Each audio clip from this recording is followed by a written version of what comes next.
Their First Date by CrackedInkWell. Read by The Bucket Bros. Part 6, 8:30. Okay, what about this? Octave suggested. By now, Octave had decided that it was time to get home. That was to say, to go back as slowly as possible. To procrastinate, both of them would chat back and forth, covering a wide range of topics about nearly anything they could think of. How about our first... Our first what? anything, I suppose. The cellist shrugged. Like, for example, do you remember the first piece of music you ever listened to? Oh, that's a real tough one, dude. Record paused to think for a moment. I guess the earliest song that I can remember hearing was from Dad. He pulled out this record of... what was it again? I think it might have been a song from a silent movie star.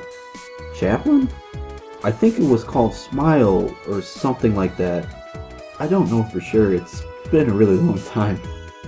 For me, I think it was Beethoven's Sixth Symphony.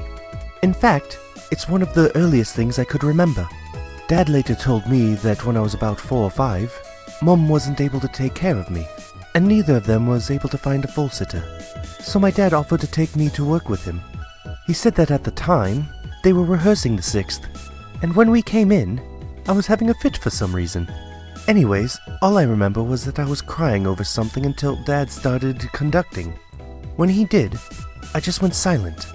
To this day, I can't explain it, but there was something about the music that I found hypnotic. Okay. What about the first time playing music in front of a crowd? Octave chuckled dryly.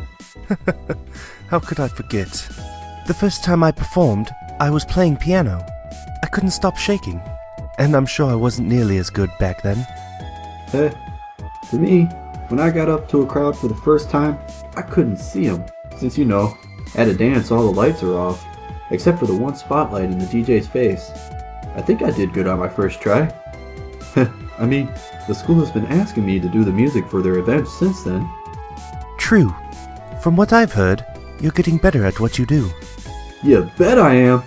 Record looked ahead, now realizing that Octave's home was now just right down the street.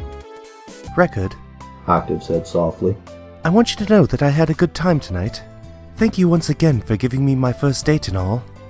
Say, do you remember your first date? Mine? To tell you the truth, Brody, my first date wasn't nearly as good as this one. Why? What happened? You remember Stinky Rich? You know that filly, whose family runs Ponyville? Octave nodded. Yeah, if you want to know what real... what's the word? Narcissism? Yeah, you want to know what real narcissism looks like if it was given a body? It'd be her. I tell you, from start to finish, she talked about nothing but herself. That doesn't seem polite, Octave commented. Record snorted. That's a kind way of putting it. I broke up with her the very next day, but still, I'm glad that I went out with you too. He saw his best friend looking away, but he noticed that the cellist's muzzle was turning red. Likewise. The Earth Pony nodded. By now, Octave's home was only a few yards away. The lights were on, and he checked to see if no pony was watching. He didn't notice any pony. Record? Yeah? Is this going to be a one-time thing? Octave asked. I mean, I did have fun talking to you, and playing for you, but since this date is over, are we going back to being friends once more? Record put a hoof to his chin. To be honest, dude, and I mean really, brutally honest here, this has to be the best date I've ever been on. Really? Yeah, it makes me wish that we should have done something like this sooner. The DJ smiled. You're a good stallion, Octi. So do you wanna... I don't know.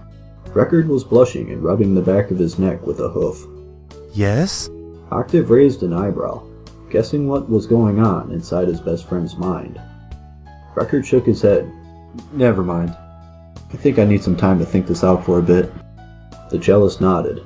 I suppose I might do the same. So, see you at school on Monday? As usual. Good night, Record.